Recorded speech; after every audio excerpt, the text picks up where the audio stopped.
இன்னைக்கு குரூப் 2 எழுத வந்த அந்த தேர்வர்களுக்கு என்ன நடந்துச்சு அப்படின்றத நம்ம பார்த்தோம். இது வந்து மிகப்பெரிய அளவுல எல்லாருமே வந்து ஒரு கேள்விக்குறி தான். இன்னைக்கு இந்திய அளவுல பேசப்படக்கூடிய முக்கியமான ஒரு பிரச்சனை. ஆனா அவங்க கேட்கக்கூடிய கேள்வி நியாயமா இருக்கு. 5,00,000 பேருக்கு தேர்வு நடத்துறது எளிமையா நடத்திட்டு போயிடுறாங்க. வெறும் 30,000 பேருக்கு உங்களால நடத்த முடியாதா? இவ்வளவு கேவலமாவா நீங்க நிர்வாகம் பண்ணுவீங்க? இவ்வளவு எங்களுடைய படிப்பு உங்களுக்கு அவ்வளவு சாதாரணமா போச்சு அப்படின்னு அவங்க வந்து கொந்தளிச்சு சாலை மறியலில் ஈடுபட்ட அந்த காட்சியில நம்ம பார்த்தோம். அப்ப இந்த அரசாங்கத்துடைய அவல நிலை வந்து எந்த அளவுக்கு இருக்குன்னு பாருங்க. அவங்க எந்த அளவுக்கு வந்து ஒரு நிர்வாகத்தை எந்த அளவுக்கு கண்காணிக்கிறாங்க, இன்னைக்கு இங்க இருக்கக்கூடிய இளைஞர்களுடைய நலன் எந்த அளவுக்கு கருத்துல கொண்டு அதங்களுக்காக குரல் கொடுக்குறாங்க, எந்த அளவுக்கு அது அரசுடைய செயல்பாடு எப்படி இருக்குன்னு பாருங்க.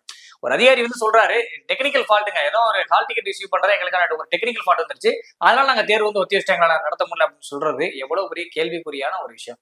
இதே ஒரு விஷயம் ஒரு தேர்தல் முடியுது, தேர்தல் முடிஞ்சோன்னா அது எந்த கட்சியாக இருக்கட்டும், அந்த கட்சி வந்து தேர்தல் முடிஞ்சோன்னா வெற்றி பெறக்கூடிய வகையில இருக்கக்கூடிய தேர்தல் எண்ணும் போது, சாரி சார், உங்களுடைய வாக்குப்பட்டியல என்ற பட்டியல ஏதோ ஒரு சின்ன ப்ராப்ளம் வந்துருச்சு, அதனால டெக்னிக்கல் இஷ்யூ ஆயிருச்சு, அதனால மறுபடியும் தேர்தல் நடத்துறோம் அப்படின்னு சொன்னா அந்த வெற்றி பெறக்கூடிய நிலைமையில இருக்கக்கூடிய அந்த கட்சி ஆட்களுக்கு எப்படி இருக்கும் அப்படின்றத நம்ம நினைச்சு பார்க்கணும். அப்ப அதே மாதிரி இன்னைக்கு வருஷ கணக்கா உட்கார்ந்து அந்த மாணவர்கள் வந்து ஒரு கனவோட இன்னைக்கு அரசாங்க வேலைக்கு போலான்னு படிச்சுட்டு இன்னைக்கு வந்து தேர்வு எழுத வர்றாங்க. அது எந்த அளவுக்கு வந்து அவங்களுக்கு ஒரு பின்னூட்டத்தை ஏற்படுத்தும்னு பாருங்க. அப்ப அவங்களுடைய கனவு எல்லாமே வந்து இங்க நசுக்கப்படுது.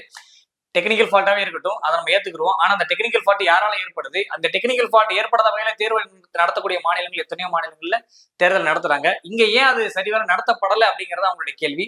5,00,000 பேருக்கு நடத்துறாங்க தேர்வு மையங்கள் போட்டு, வெறும் 30,000 பேருக்கு உங்களால நடத்த முடியாதுன்றதானே அவங்களுடைய கேள்வி. அப்ப ஒரு தேர்தலை நீங்க சரியான முறையில நடத்துறீங்க, ஒரு சாதாரண உள்ளாட்சி தேர்தல் நடத்துறீங்க, எல்லாத்தையும் நீங்க நடத்துறீங்க, அரசியல்வாதிகள் செய்யறது எல்லாமே கரெக்டா நடக்குது. அங்க படிச்சுட்டு வர இளைஞர்கள் ஒரு அரசாங்க வேலைக்கு போக நினைக்கும் போது அங்க டெக்னிக்கல் ஃபால்ட் வருது. அப்ப அதையே நீங்க கட்டமைக்க கண்காணிக்க தவறுறீங்க.